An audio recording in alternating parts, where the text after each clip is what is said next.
Et c'est maintenant Cyrielle Sarah-Cohen qui nous rejoint. Bonjour Cyrielle. Bonjour Steve. Ravi de vous retrouver.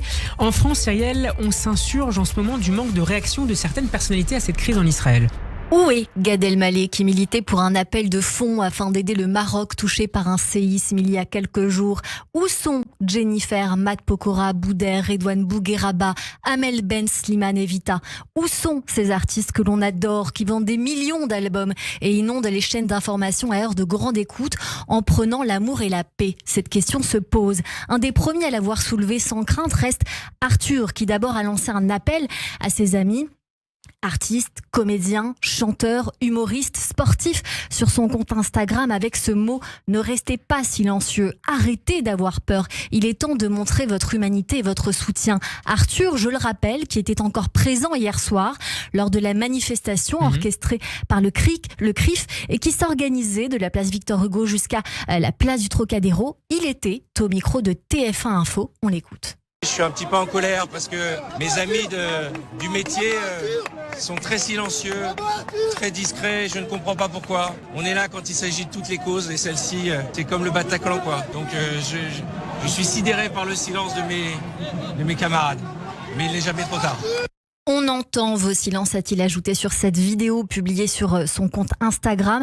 Et d'autres personnalités étaient également présentes lors de la manifestation hier pour lutter contre le terrorisme et la barbarie. Car oui, il est question uniquement de cela ici. Parmi eux, Thomas Sisley et sa femme Sandra pleurant sur les réseaux sociaux, Enrico Macias, Patrick Bruel, Anne Sinclair, Alexandra Arcadi, Michel Bougenat, Raphaël Antoven ou encore Amir.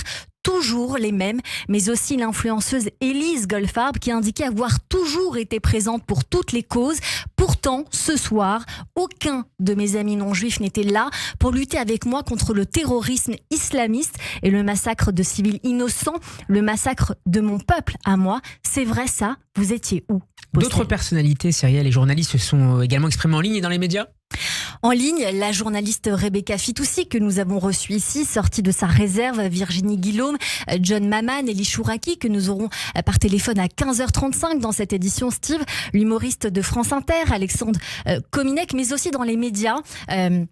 Sa collègue Sophia Aram pour sa chronique quotidienne très remarquée, celle d'hier matin postée, ou encore hier soir Cyril Hanouna sur TPMP qui indiquait d'une part son soutien indéfectible à Israël et qui expliquait son écœurement face à la France insoumise avec un refus total que le conflit s'importe dans ses relations d'amitié judéo-musulmane. Quant à Gérard Darmon, lui ne s'est pas insurgé de la perte de ses 2000 abonnés à cause du poste d'un drapeau israélien, indiquant que désormais les choses sont plus claires parce que Israël est réel. Et l'intervention du groupe U2 lors d'un concert a également été relevée.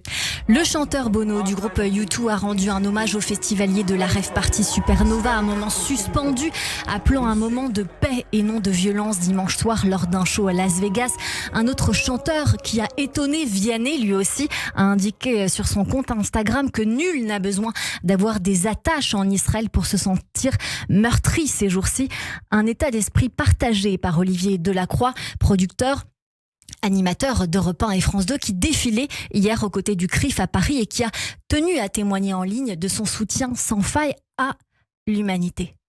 Cette petite vidéo pour vous dire que ce soir, j'ai produit une photo montrant que j'étais à place Victor Hugo à la manifestation en soutien au peuple israélien.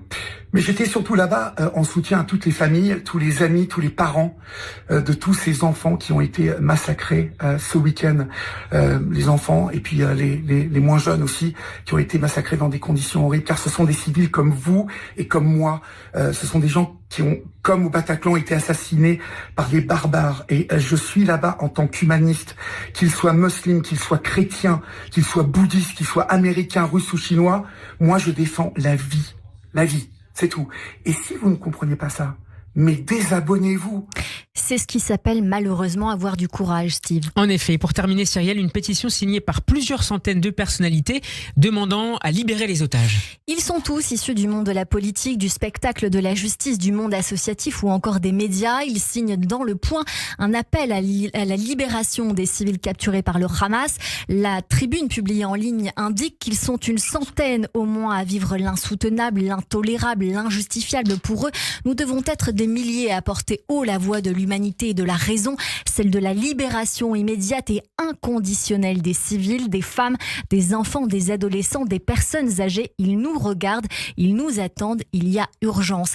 Les mots sont accompagnés d'une pétition délivrée sur le site change.org qui n'a jamais fait ses preuves ni joué sur quelconque pression politique, mais qui a le mérite d'exister. Merci beaucoup Cyrielle, on vous retrouvera donc d'ici une vingtaine de minutes en compagnie d'Élie Chouraki. À tout de suite. À tout à l'heure Steve.